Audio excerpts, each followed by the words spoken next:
Welcome, fellow explorers. My name is Christian Alexanderson, and this is Hemlocks to Hellbenders, a podcast highlighting Pennsylvania's parks, forests, and great outdoors. When it comes to our parks and forests, the Pennsylvania Department of Conservation and Natural Resources can only do so much. There's too much trail maintenance, invasive species removal, education programs, and other things that must be done to complete it all. That's where the Pennsylvania Parks and Forest Foundation steps in. Since 1999, the Pennsylvania Parks and Forest Foundation has acted as the official nonprofit partner of the Commonwealth state parks and forests. Over the course of decades, the foundation has built an impressive volunteer base, funded innovative programs in education and recreation, worked with conservation partners, and spoken out in support of our public lands. Point to something you love about our state parks and forests, and the foundation has a hand in it. Foundation members spend thousands of volunteer hours every year on improvement projects, habitat restorations, education programs, and animal conservation projects. They spend membership money making our public lands more accessible. They host events that bring people together in the outdoors. They promote outdoor recreation with events, programs, and learning experiences. And that's just a drop in the bucket of what they do for our state parks and forests. With dozens of friends groups connected to the state parks and forests, they have an army of volunteers that do so much for our amazing public lands. After running a mile in all 121 state parks in 2021, the Pennsylvania Parks and Forest Foundation was the first organization I reached out to start volunteering. I wanted to give back to the park system that opened my eyes to the incredible beauty I experienced. I've now been volunteering with the organization for over 2 years, and I cannot recommend it enough. Our participation in the natural world cannot only be take. We must give back. We must be engaged stewards of our environment. Spend one less weekend hiking or camping and spend it giving back. I promise you, you won't regret it. It has been proven to me time and time again that time spent in service is time well spent. In addition to all the projects and programs the Foundation sponsors, they are also producers of the State Parks and Forests Passport. This handy spiraled book enables visitors to track their visits to our public lands with stamps found at park and forest offices. But we'll get more into that later. I'm excited to welcome Marcy Mowry to the podcast. Marcy is the president of the Pennsylvania Parks and Forest Foundation. Marcy, thanks so much for joining the program. Wonderful to be here, Christian. What inspired the creation of the Pennsylvania Parks and Forest Foundation? Well, the foundation is an outgrowth of what was then the State Parks 2000 report. It was a visionary report done in the 80s, looking ahead, knowing that there was such a high interest in parks even then. And so a group of thinkers got together and said, what can we do to make this happen? And we've kind of evolved over time. It's really a way for people who engage in parks and forests to give back to their parks and forests, either through their time, talent, or donations. We dabbled a little bit in land acquisition, but we said, hey, there are organizations out there that do that full time. Let them do that. So we really focus on stewarding the public lands that are our state parks and state forests. How does the foundation help our parks and forests? We help in a variety of ways, Christian. This could be an entire conversation. We establish friends groups. These are volunteers functioning at a park or a forest that have a variety of missions based upon the place that they're located and the needs of the park or forest and the skill sets of the volunteers. So there are 44 under our umbrella, and we have 3 more in the conversation right now. We also advocate on behalf of state parks and state forests. We believe that there's a need for investment in the infrastructure. We have an aging system. It's over 125 years old, and some of the structures are older than that. So we really need to invest in our parks and forests. So we advocate for investment as well as monitor legislation that could adversely impact parks or forests. We also raise money for projects and are really focused on ensuring that there's a place and an experience for everyone in the outdoors. So trying to identify barriers and remove those barriers, whether they be information, skill set, physical barriers. So we just really try to, or even skill sets on the end of people delivering programs. So we really try to make sure that we're addressing those needs so that everybody, because our parks and forests are owned by the citizens of the Commonwealth, that everybody has access. Can you tell us more about the Foundation's core values of stewardship, education, recreation, and volunteerism? Yes. As I mentioned, we really are focused on stewarding our state parks and state forests. And by stewardship, we define this in the very broadest of sense. It could be you, Christian, coming out and rolling up your sleeves and helping with a tree planting, or your Hemlocks to Hellbenders podcast, educating people or you serve as a volunteer on our communications board, helping us to figure out ways to disseminate information. That stewardship and that piece rolls over into education. There's a lot of individuals who we get questions all the time. Let me rephrase. We get questions a lot saying, when I get to a park or forest, what do I do first? Or I've never been there. So we try to provide materials that help people have a positive visitor experience, but also when they're having that experience to make sure that we call it leave no trace, that they're not having any adverse impacts on the place that they're loving.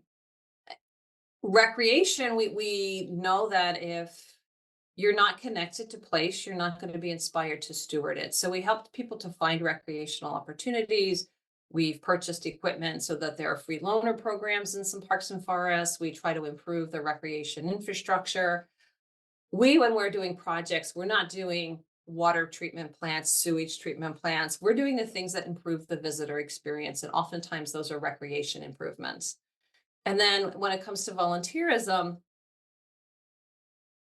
there is a key need for volunteers to be involved in state park and state forest stewardship. And these volunteers aren't to replace the staff in parks and forests, because we constantly advocate for additional staffing because they're seriously understaffed. They oftentimes are working shoulder to shoulder, side by side, or they're doing trail work, or they're organizing events to help people connect to the place. So volunteerism is key, but they all interlock, because volunteerism is a continuum. You don't volunteer your time until you're connected to place or have a passion for the issue or the event or the people. So they all interconnect to lead people to stewardship. I know the foundation's friends groups are such a big part of this. Can you tell us a little bit more about them? Who are they made up of? What sort of things do they do? The friends groups in the Pennsylvania Parks and Forest Foundation do a wide variety of things. Between the Friends Group and PPFF in 2022, there was 168 service projects. Those could be tree plantings, those could be invasive species removal, building of bridges to provide trail access. There were 167 special events and outreach programs, which reached 71,000 people.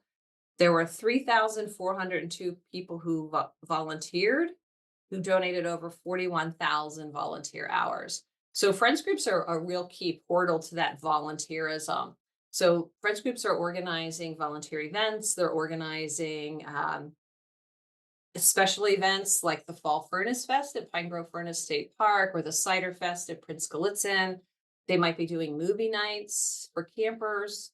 They might be providing materials for the environmental educator. So they do a wide variety of things. Many of them do trail work. There are so many trails, 11,000 miles of trails in Pennsylvania, that something like that. I have to go look at my thing, I forget.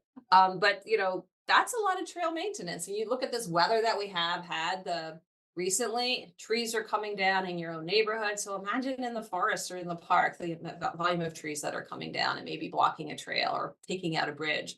And oftentimes it's trained volunteers that go in and address those needs. You spoke a little bit about the activities and programs that the friends groups host. Are there any that you can think of that happen in multiple locations, like your Fall Fest or your educational programs? I would suggest that if people are looking for programs hosted by friends groups, that they visit our website at paparksandforest.org on the events page. They're also listed on the DCNR, the pa.gov webpage under events.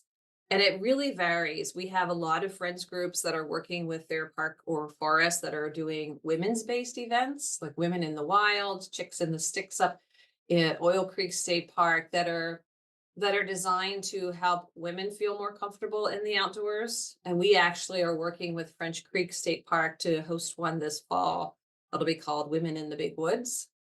They're doing the fall events are very popular and are becoming more and more prominent, not just the festivals, but things within the campground like trunk or treats, or uh, parades, costume parades. So it really varies. So I always say, keep an eye on our website, because friends are always introducing new things. I was talking to the Friends of Kings Gap the other day, and they host Music in the Mountains, and they were talking about, they're looking at some new ideas for some other things to try. Some of our friends groups do native plant sales. So those dates vary, and what they do may vary, or it may change as they find maybe something isn't as popular or people's interests are changing. So they try to accommodate the needs of the people as well. Something for everyone. Something for everyone. Yes. The park and forest system is always in need of volunteers. What sort of volunteer opportunities are available to those interested in giving back? There are so many volunteer opportunities available. What do you want to do? Um, I would say within the friends groups, the friends are often looking for people to serve on their boards of directors. These are these positions, typically have a monthly meeting where they're coming together and they're planning for the year. They're taking care of the business of running a small nonprofit. Within the friends groups, outside of the board of directors, there are oftentimes trail volunteers. Many of them have monthly volunteer days, which may vary. They might be planting trees one day, they might be doing trail work the next time, they might be painting bridges on another time. So it really varies based upon what the need is. In the PPFF office, we have volunteers that help with, we have a inclusion, diversity, equity, and access committee. We have volunteers that serve on that committee. We're planning our banquet. We need volunteers. As I mentioned, Christian, you serve on the communications committee. So we have a lot of different committees where we welcome non-board members to bring a new perspective into our planning, and then helping to implement some of those ideas and actions that committees come up with. And I would also say with many of our friends groups, they often are looking for help with social media and communication and outreach. That's another common need among the friends. But I'd like to add that volunteerism doesn't have to be that monthly commitment. If you have a passion for planning events and you live near, say, Colonel Denning, they do an event. They did a 60s style beach party this past year that was very, very popular. They had music on the beach. They had a bonfire. They had 60s prices of, hot dogs and hamburgers. They could use volunteers just to help with that. So, your volunteerism could be as short or as long as you have time for. I also think it's really important that when you're interested in volunteering for the Parks Foundation, when you say, oh, I may not be the best person for trail maintenance or invasive species removal, but I'm good at web hosting, or I'm good at this, or I'm good at building websites, or I'm good at social media. It's not like somebody goes, well, I'd like to help with social media, and they go, no, you're going to build bridges for us. They pair you guys pair people to what they can do. For me, I don't have a ton of weekends available, but I am available to be able to write for the Parks Foundation. So it's like, that's the way I can give back. And there's lots of ways that people can give back. Even if you don't think your skill set might match up, I'm sure there's something out there for you. Yes. And I think it's really important, as somebody who's looking to volunteer, that you self-identify what skills you want to share or what skills you want to develop. Because sometimes we have volunteers that they don't have trail building skills. We'll use that as an example, but they want to learn that because maybe they see themselves traveling in that path later on.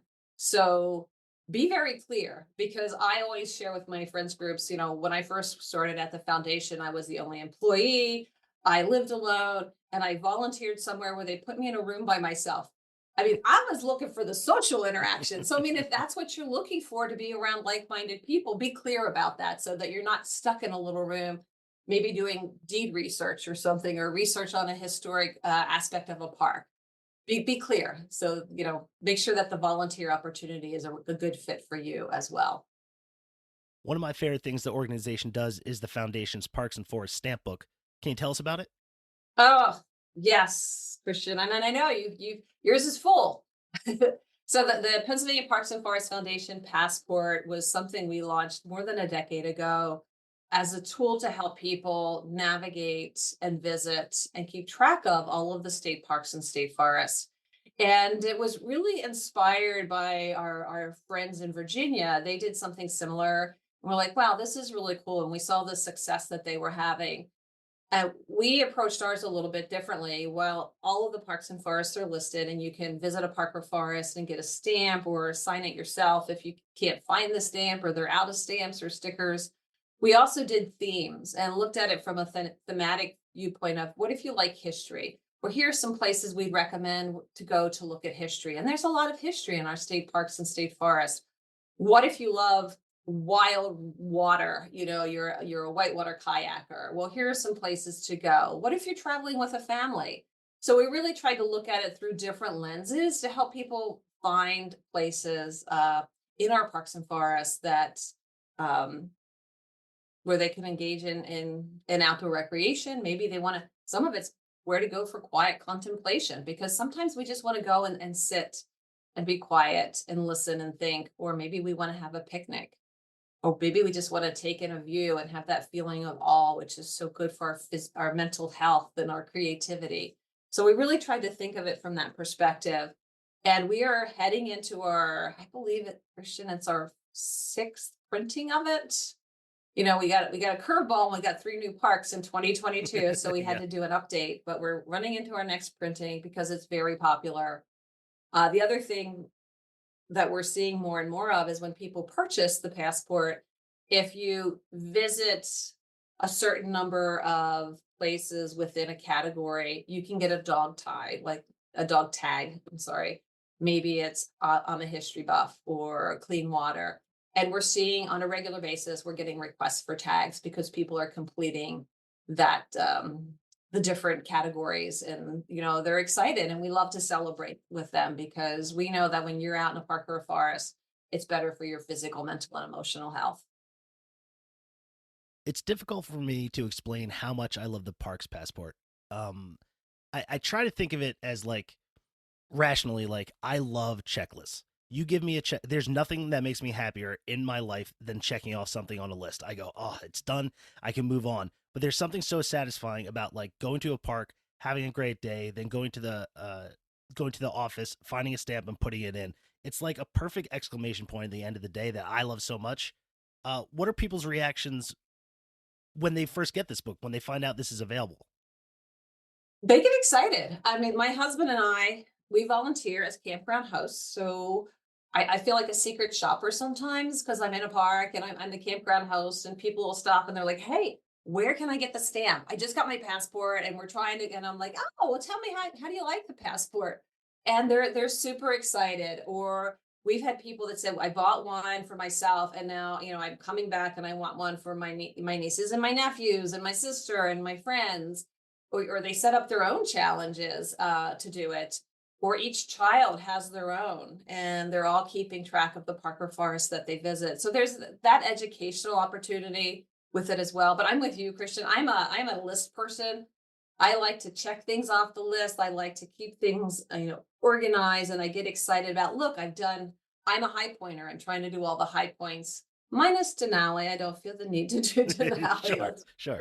In full disclosure, and I love checking them off and writing it in my book. And I usually keep a little note of like who did the high point with me. And we're good this year for the foundation. It being a leap year, our theme is leap in, hashtag leap in. And so we'll be focusing a lot on the passport, but we also put together a checklist of the natural areas and the national natural landmarks. I always have to say that slow. It's a tongue twister in our state parks and state forests, and in encouraging people to go visit those. They're unique places within our park and forest landscape that maybe you haven't seen before. So, and when we were trying to pull it together, we had to pull it from lots of different spaces. So here's like one checklist that'll be going up on our website very soon. Yeah, I think one of the great things about the passport is that not every state does it. Because when I go to other states, I go to other state parks and I go, okay, where's their stamp? They go, we have no idea what you're talking about. And I go, well, where I'm from, they do the stamps that they have a unique stamp for every park and every forest. And they look at me, they go, no. And then they charge me $20 to get into a park that isn't worth $20. And then, but it's For also, $20 to eat your lunch or yeah, $20 to walk your dog. uh, We're lucky in Pennsylvania. Our parks charge no admission fee. There's no parking fee. And it's designed that way because we know that people benefit from getting into the outdoors. And when we have a healthier population, we all benefit. And communities often also benefit because our parks and forests are part of that overall recreation economy of Pennsylvania. And we're in the top five in the nation. We vacillate between five and six in terms of outdoor recreation economy. So they're critical. How does the passport encourage people to explore Pennsylvania and its public lands? I think that well, I don't think I know it helps people because it gives them in one spot information that they need about their parks and forests. There is a map that shows where parks and forests are located.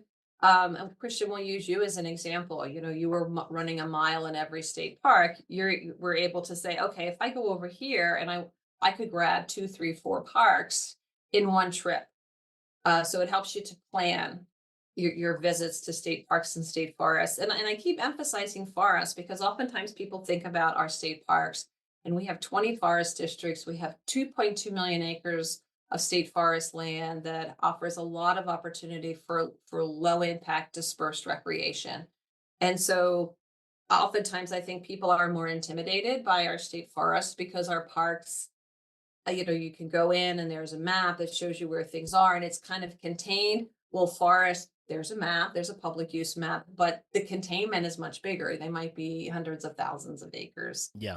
So the passport shows you, okay, like, you have a child and you want to do a hike and you're near a Tioga State Forest, maybe there's a hike that's appropriate for your child. Because you have to think about when you're going into the outdoors, do you have the skill set for the hike? Because some of our hikes are pretty rigorous. Is it appropriate for a child? I think I was hosting during COVID in 2020, and the person came up and they were in flip flops and they were carrying a baby and they wanted to do flat rock at Colonel Denning. And I don't know about that. exactly. I'm like, I think you'd have a more positive experience if you take the nature trail around the lake. And I spoke to them later and they had a very positive experience. So I think as when you're planning trips, and I know this is a little digression, it helps to have something like the passport to give you a little bit of information because it might say this place is great, but there's pit latrines. Make sure you go to the bathroom, or there's no latrines. So go to the bathroom before you go here. So all those little pieces of information is like having somebody in your back pocket or whispering in your ear saying, "Hey, I opened it up to flora and fauna. So let's see." So if you like flora and fauna, there's several pages. You could go to Bald Eagle State Forest and look for pingo scars in the Halfway Run Natural Area. These water depressions carved out by ACE are breeding grounds for forest amphibians, and the careful observer can see many other forms of wildlife here as well. So little things you wouldn't have. I forgot about pingo scars, and I even wrote the book. And I just went back, and I'm like, oh, I'm going to be up that way. I'm going to look for those. So Yeah, I mean, the passport never leaves my car. It is a constant, like, if I go somewhere, I open the book and I go, I wonder if there's anything around me. Luckily, at this point, since I've been to all of them, I kind of usually know where I'm going or not. But one of the things I like, if you're a completionist or if you're a person that goes, well, I started this journey, I have to end this, I have to get all the stamps, you're going to go places in the Commonwealth that you would never plan to go. Am I necessarily going to go towards the Scranton region? Maybe, but maybe not. Am I going to go anywhere near Ryerson Station ever in my life? No. But the fact that I have to go there opens up a lot of cool opportunities. I drove almost 8,000 miles just visiting parks in 1 year, and it made me love this Commonwealth so much. Before, I'd never felt really connected to this place. I'm from New Jersey, went to school in West Virginia, and then all of a sudden I visited all these public lands, and it made me really take account of how much incredible public lands we have in this Commonwealth and how great it is to be able to go out and visit them for free at any time. yeah, it's a very good point, Christian. And you use Ryerson Station as an example. It is so tucked away down in Greene County in the farthest southwest corner of Pennsylvania. But what a lovely area. When you get down there, you think, why didn't I have this on my list? Because it's beautiful. And I think that's one of the neat things about our park and forest system is there's something for everybody, and each one brings something unique to the system of state parks and state forests. What is the See 'em all challenge? The See 'em all challenge is for people like you and I who love checklists and been to all of the state parks, and we encourage all of the state park forests as well. But when they let us know, we help them celebrate. There's a special bandana, there's a certificate, there is a self-organizing club where people share stories and information, and we will probably do a story on you as well. So it's really a way to celebrate your accomplishment. And the only way you can get one of the bandanas and the certificates is to see them all. And that's 124 state parks, but it can be done. A few years ago, we did a partnership with a motorcycle riding group, and one guy went out and did all parks. There were 121 then, so a little bit of a slacker. He went out and did all of the parks over summer. He rode his motorcycle to all of the different parks. And you just did 8,000 miles. What a grand motorcycle adventure that must have been over the course of the summer. Yeah, I was trying to figure if you had a crew like with you, and you were able to get the prime locations wherever you were in terms of like where you can stay. I think you could see everything in 2 weeks, but you will also not get any experiences. You can literally look at Exactly. the sign and then drive right past it, and that's pretty much all you're getting. But I mean, I did it. I saw. I ran a mile in all the parks in 224 days. I do not necessarily recommend that. I am now filling out my second passport, actually enjoying everything and being able to see everything and go the extra mile for the waterfall, or stay at cabins, or check out CCC historical information and museums. I don't recommend like just going them to get the stamps. Go there and enjoy them. Get the stamps, sure, but go there to enjoy them, have some fun, learn some things. And I would agree. I had a goal that before I turned 40, I wanted to visit every state. And I met my goal, but my rule for myself was that I had to spend several days there. I couldn't land in an airport and count it. And I think if you just take the passport and go to the office and get the stamp and move on to the next park or forest, you're almost missing the point of the passport, which is really to connect you to these places. So if you're traveling and you find that you're going to be at, let's open it up here. There's an index in the passport, not the one I have because it's the first iteration, and we did an index on the second or third and the future iterations. But you can look in the back and you can say, well, I'm going to be at Laurel Hill State Park, and you can look in the index and it'll tell you all the different pages where you can find Laurel Hill. So there's some ideas of things to do while you're there. Or maybe you're at Bald Eagle State Forest, same thing. So it's a little bit of an insider scoop too. And I will build on that now that I said insider scoop. We're actually creating some fact sheets that'll be up on our website. We have several of them now in both English and Spanish that are insider scoop, where we ask our friends group, if somebody only had a few minutes, where would you recommend them to go? If they're here with a child, where would you recommend? What do you think is the best kept secret? Where's the best place to get ice cream? And that's personally driven by my desire to eat ice cream outside of every park, but And now, let's hear from our sponsors. It's Saturday morning in your favorite kind of weather. It's a day for hiking. Clearly marked blazes guide you safely along the unobstructed trail, allowing you to get lost in the wonder of nature. Keystone Trails Association makes these moments possible for you in Pennsylvania's great outdoors. KTA's members are dedicated to providing, preserving, protecting, and promoting recreational hiking trails and hiking opportunities in Pennsylvania. Join KTA to help protect the trails you love. New members use the code HELLBENDERS at www.kta-hike.org to save $5 on a yearly membership. Are you looking for your next adventure? Unlock some of the best landscapes in Pennsylvania with incredibly detailed, highly curated, waterproof maps from the folks at Purple Lizard. They create extraordinary maps of Pennsylvania State Forest for people who love to explore the outdoors. Find them at your local outfitters, bike shops, and bookstores, or visit purplelizard.com, where your next adventure begins. Hey, podcast explorers. Did you know Pennsylvania state parks and forests are the heartbeat of our Commonwealth? They're not just natural wonders, they're vital for our well being and local economies. That's where the Pennsylvania Parks and Forest Foundation steps in.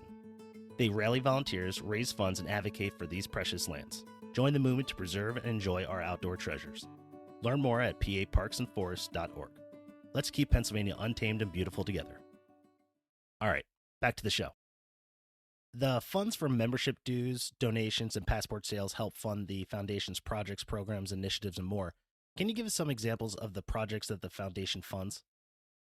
There's a wide variety of projects. We have on our website what we call the needs list, and these are put in place based upon conversations with park managers and district foresters.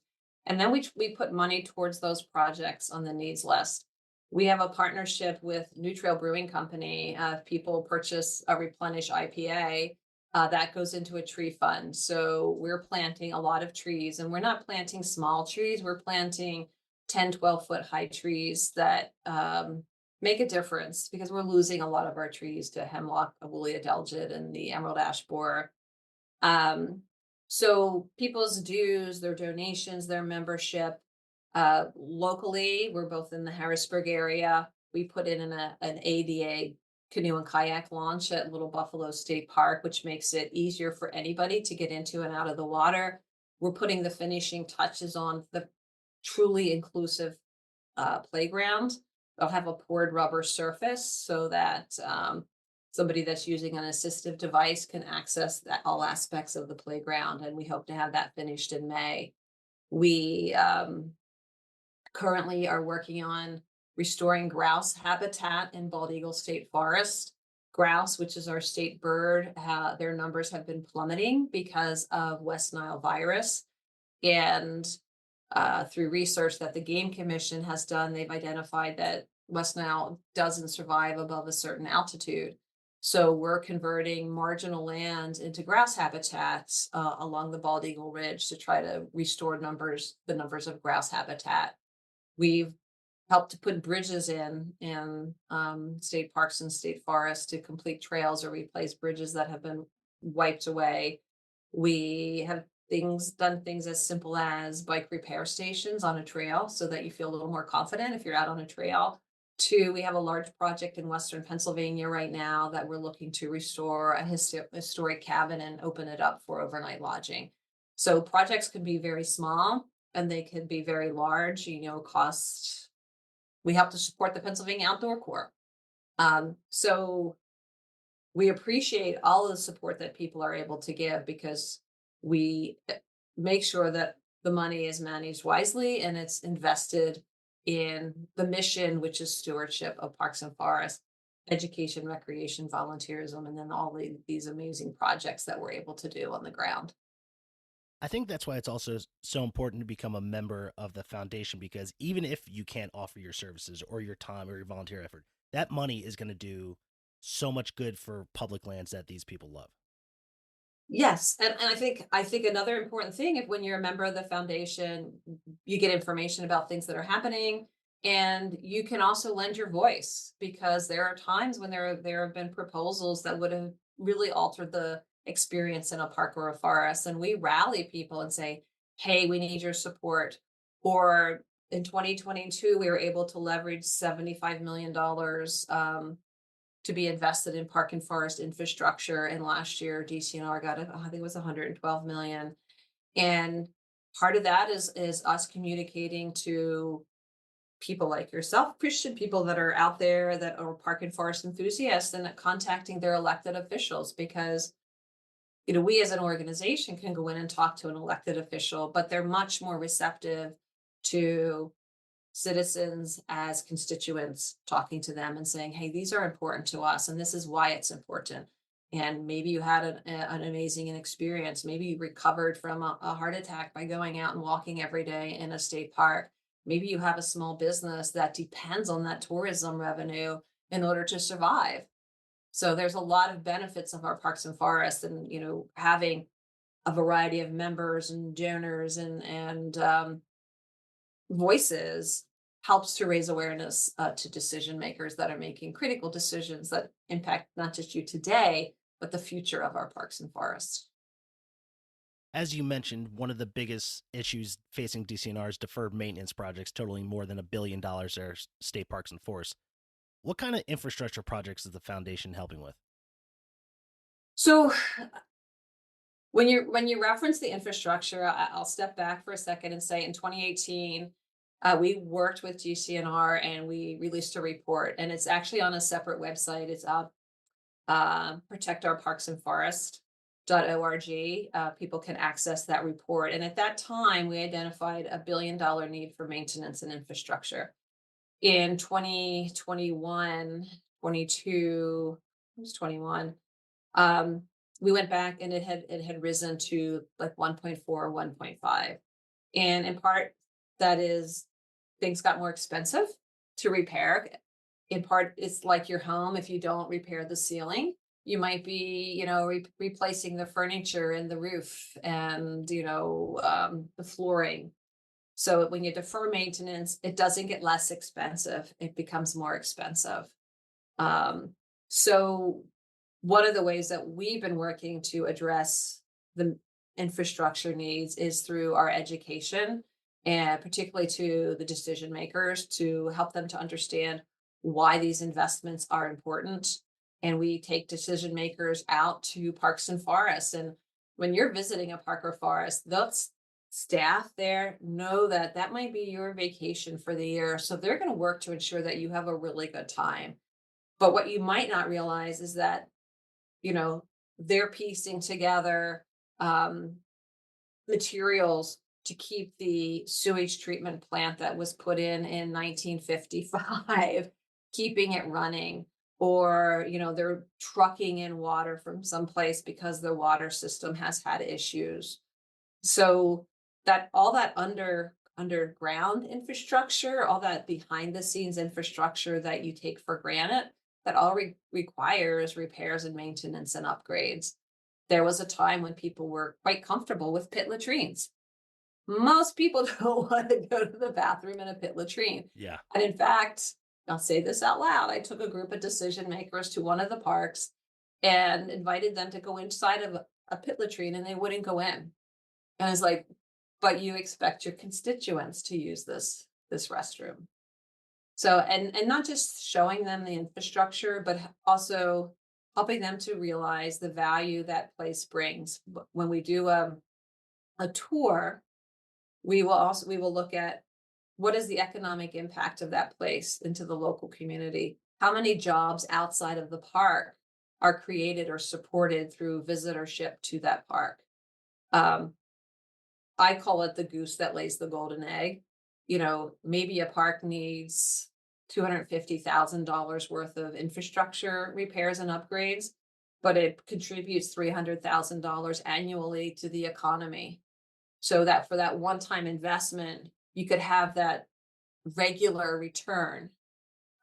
So I think that's really a large part of what we do when it comes to infrastructure, Christian. We actually did a survey a few years ago and asked the population of Pennsylvania, if choices had to be made between investing in a wide variety of things, do you support investing in state parks and state forests, knowing that there might be less money to go to other things? And people said yes. The majority of people said yes.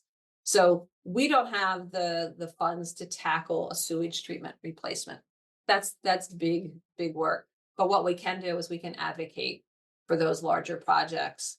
The big things that we have done and friends groups have done will probably be some of the bridges that need to be repaired, some maybe paving in parking areas, rerouting trails, um, smaller infrastructure. We don't want to be in the business of, how do I say this? We don't want to be in the business of, these are public lands and they're a public investment, and taxpayer money needs to be invested into them, and we don't want to step up and say, okay, no, we're going to take care of all this because the state needs to invest. Yeah. So we're investing in the things that improve the visitor experience and educating on why we need to invest as a Commonwealth with taxpayer money into these places in the landscape. One of the difficult aspects too, especially about infrastructure, is it's just not sexy. Like there's only so much when you go, oh, we're building these new trails and this signage to explain the history of this place. But anytime you start saying, well, there's some real sewer problems, there's some real issues that have to do with roofs. It's like, yes, you can't technically see them, but it's real and they need to be addressed. I'm sure it's difficult to just get people to support projects that aren't always the what's going to make everything look better, but it's definitely going to improve user experience. Yes, yes, and nobody wants a sewer treatment plant named after them. Sure. And the ribbon cutting isn't as fun, but people don't know that we have some parks that are treating effluent from local municipalities as well. So they're serving not just the visitors of the park, but they're serving the greater community. I mean, you wouldn't have a system in your house, let's say a toilet. Most of us don't have 60-year-old toilets. I mean, I think if you look at it through that lens, there's how would you're constantly repairing your house. It's not as though that these things got in place because they were neglected. It's just that we have a lot of infrastructure. We have an amazing park and forest system, and things get old, or safety standards change, or how people want to interact changes. People don't necessarily, as I mentioned, want to use pit latrines. They prefer, flush toilets and nicer restrooms. So standards change, and the type of recreation that we engage in changes. I mean, there was no such thing as a paddleboard 20 years ago, 25 years ago, and now it's a very popular activity. So you may have to accommodate in some way. Disc golf, that didn't exist, 50 years ago, and now it's a popular activity. We have to prepare for the future, and we have to keep our parks and forests meaningful to all generations of visitors. Well, I do want to put it out there that if someone would name a latrine after me, I would love it. Or a sewage plant. I think that would just be great. Christian Alexanderson's very long on a plaque, but I'd be willing to fund it. Yes, I will say one of the things we're very proud of is if you've visited the Laurel Ridge State Park, you know that the Laurel Highlands hiking trail is there. That was a big infrastructure investment for us because we helped with raising the funds to restore all of the Adirondack style shelters, and have been working with the park to put in wood shelters. And at the point when we started working on that project, and it's been a number of years, there was an assessment made that those shelters were going to have to close. And we didn't want to see that. And so we were able to raise, and we got grants from REI. We were able to raise private investment by people having places named after them. And we were able to restore all of them and rebuild the chimneys so that they're structures that are there. We've also invested hundreds of thousands of dollars into restoring the Civilian Conservation Corps camps at Laurel Hill and bringing them back into a usable state. So we are doing that type of large scale infrastructure improvement. Can you discuss any initiatives aimed at restoring or protecting endangered species within the parks and forests supported by the foundation? It varies. We have a lot of initiatives, and friends groups do as well. I would say one of the things locally that we have been working on with a wide variety of people is Bunker Hill in the Michaud State Forest, and that had been heavily overrun by invasive plants, and those invasive plants were choking out some native plants, as well as had limited the diversity of wildlife species. And so through funding, through private donations, the Alexander Stewart MD Foundation, Bass Pro and Cabela's Outdoor Fund, um, we were able to help raise money. Oh, and the Market Square Presbyterian Church. 1 year, 2 years, they did as an alternative to poinsettias, where you could make a donation into a native plant fund. And we were able to raise several $1,000s that we used to buy native plant plugs. So that area now is shifting from being covered in invasive plants to growing native wildflowers, native trees. Um, and two blinds were built. There are going to be we just funded an interpretive panel. So that's like a local example of not just protecting endangered species, but investing in an ecosystem and trying to push back invasive plants. And a lot of our friends groups do invasive species removal because that's a big issue, and not just on the land, but in the water. So we're always trying to encourage people, if you're paddling between, if you're paddling in one area and then you move to another area, even if you're in a kayak and you think, what could I possibly transfer with me? Please scrub it, because you can be moving aquatic seeds and maybe aquatic mussels that could adversely impact an ecosystem. What strategies or programs does the foundation employ to promote environmental education and awareness? We do a lot of different things. One of the things is we're an educational improvement tax credit nonprofit, and businesses can make a donation to us to support environmental education programs in state parks and state forest. And I will say that in 2022, there were 1,095 EITC sponsored programs that reached over 5,900 students. So we're very proud of that. We do education and outreach. We have an active internship program at the foundation, and we piloted a few years ago a high school level internship program at Nolde State Forest. Um, we currently are in conversations with Girl Scouts in the heart of central Pennsylvania to see how we can work closer together, both with the Girl Scouts as well as the leaders, and empowering the leaders so that they can, feel more comfortable taking girls out into the outdoors for outdoor experiences. So we do it either by implementing programs ourselves, by helping to empower programs, or we have a transportation scholarship program where we help to fund visits to a park or forest if it's part of an overall learning experience. We don't just fund a group to go out and swim at the park, but we fund them to go out and do water quality testing and maybe a service project. So we're doing more and more of that, not just with schools, but with school clubs. And we've been working on a partnership with one of the YMCA's that are getting seniors out, because so often seniors don't have the access or feel comfortable driving out into the parks, and it's very valuable for them.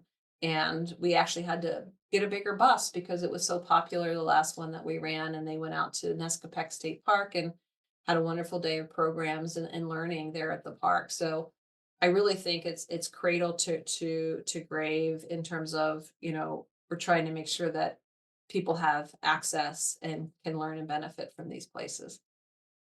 The Parks Foundation does so much and has so many programs and initiatives. Is there one that you can think of that you're just super excited about?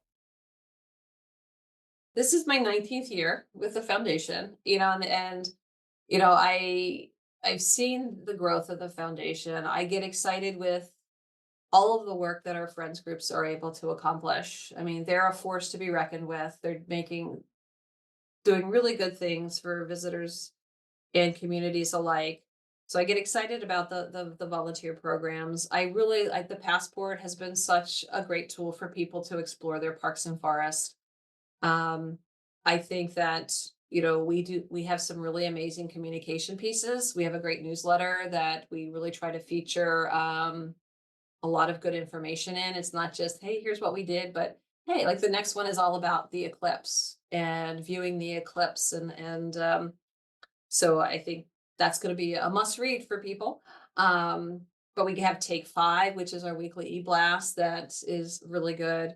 I love our partnership with New Trail Brewing, and, focusing on projects in parks and forests through the beer series, as well as all the tree planting that we're doing, because I think trees are the best thing we can do for the future. And we're losing so many that when we can put them in, I always get really excited. How does the foundation address the challenges of balancing conservation efforts with recreational activities within parks and forests? I think one of the best thing that we can do is help people to find other places within a park or a forest, as opposed to loving a place to death. Sometimes a place needs rest. Like Whole Steeple Trail, there are other trails in the Michaux. So if you go get down to the Pine Grove Furnace, because you park in Pine Grove, but you technically hike in the Michaud. If you get there and it's the parking area is full, don't make your own parking space. That has an adverse impact. Um, pick up your passport or get a park map or a forest map. The Blueberry Trail is a lovely trail. There are other trails that you can go out and see. So we really try to educate people about leave no trace principles, and try to help them find other places to disperse recreation.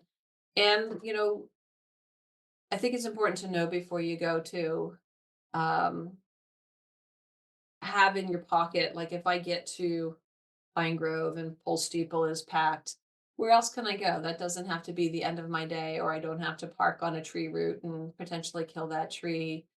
Um, and I think whenever we can educate people about, you know, stay on the trail, don't make social trails, don't create your own trail. We have a lot of social trails that go into place. If you're camping, extinguish that fire. Nothing irritates me more when I'm hosting was when I get to a campsite and people have left for the weekend and their fire is still going. So there's things that we can do as visitors that reduce our impact. And then the other aspect of that is have a variety of opportunities in your pocket so that if a place is being overrun, you can go somewhere else instead of adding to the pressure of that place. Outdoor inclusivity is a priority for the foundation. How is the foundation working to make Pennsylvania's parks and forests more inclusive? This is part of the works that I'm very proud of too, Christian. And we have been working to make it more inclusive. We've been looking at, where the barriers are and how can we remove the barriers. And some of those barriers are physical barriers. So we've been putting in ADA canoe and kayak launches, which we believe in the principle of universal design. And universal design means it's good for everybody.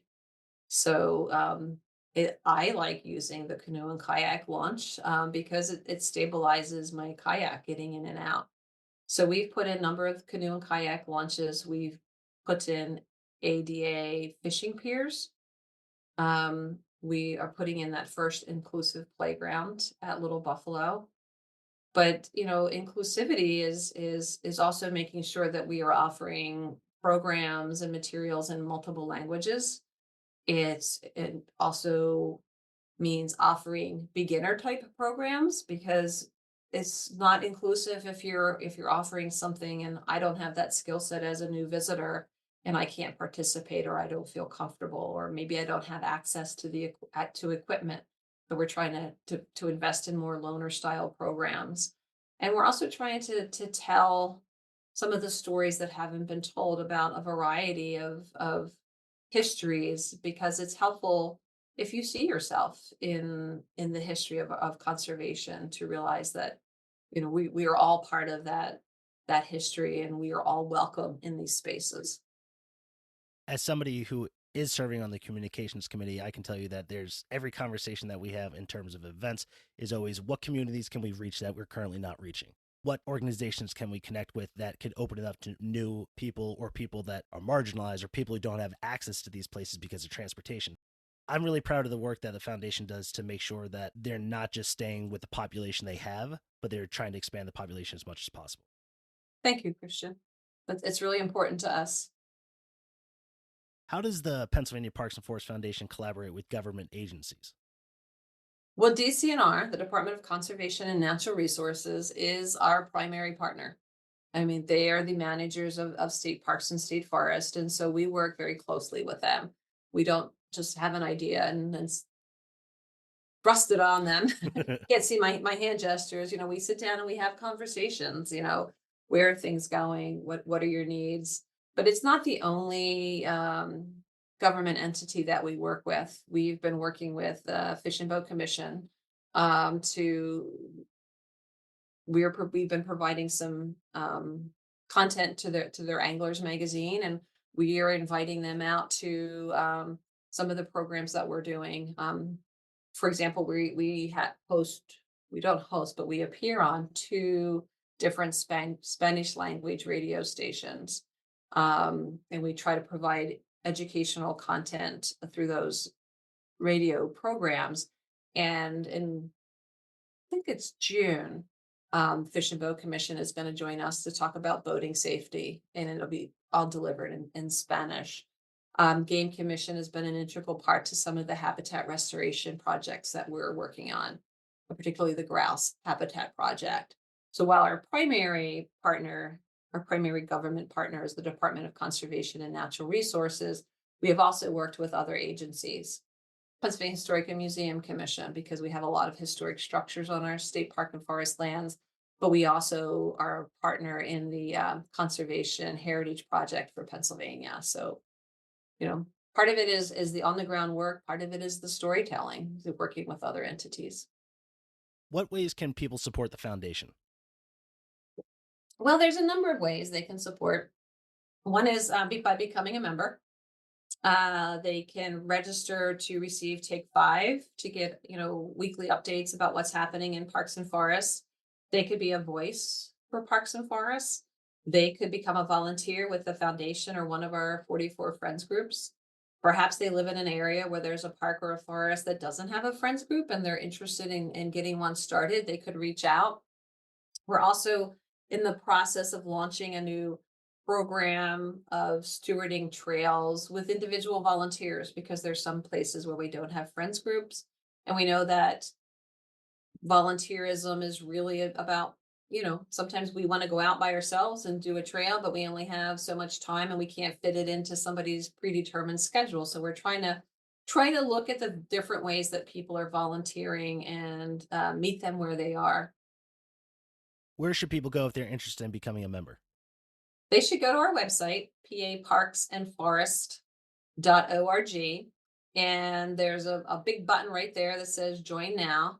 I would also recommend poking around on the website because there's a lot of really good information. There are infographics, there are publications, there are fact sheets on, hey, you're thinking about cross-country skiing, here are some things that you should know, or you're going to be visiting Philadelphia, where here are things to do within 60 minutes of Philadelphia in our state parks and state forests. So there's a lot of really good information. It's currently under our publications page under the About Us, but poke around the website. There's probably things that you might want to see. The other thing I would recommend, Christian, is we have a new video out. It's on the role of quiet in the outdoors. It's on our YouTube channel, which is YouTube Pennsylvania Parks and Forest Foundation.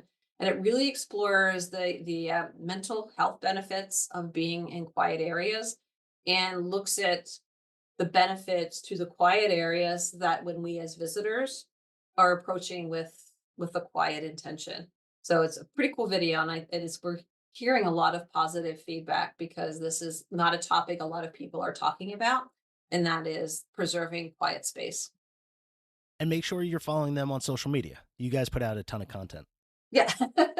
Thanks, Christian. That's why you're on the communications committee. We're on Facebook, LinkedIn, Twitter, Instagram, and YouTube currently. And we're going to be starting a meetup group. So. Well, Marcy, I just want to thank you so much for joining us on the program. And I want to thank you so much for the work you do for the Commonwealth. I think you will have a incredible legacy. Whenever you decide to hang up your spurs, you will have. Thank you, Christian. You have had an amazing impact on this Commonwealth, and I just want to thank you for all the work that you do. Thank you very much. Thank you for having me, and thank you for all that you're doing to help educate people and spread the word about these great system of state parks and state forests. My pleasure.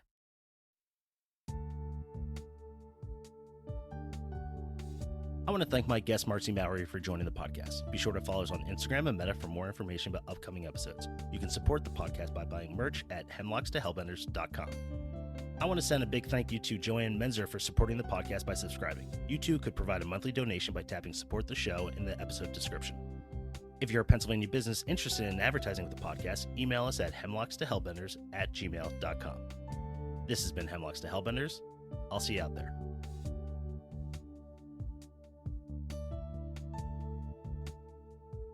Hosting, production, and editing by Christian Alexanderson. Music by John Sauer. Graphics by Matt Davis.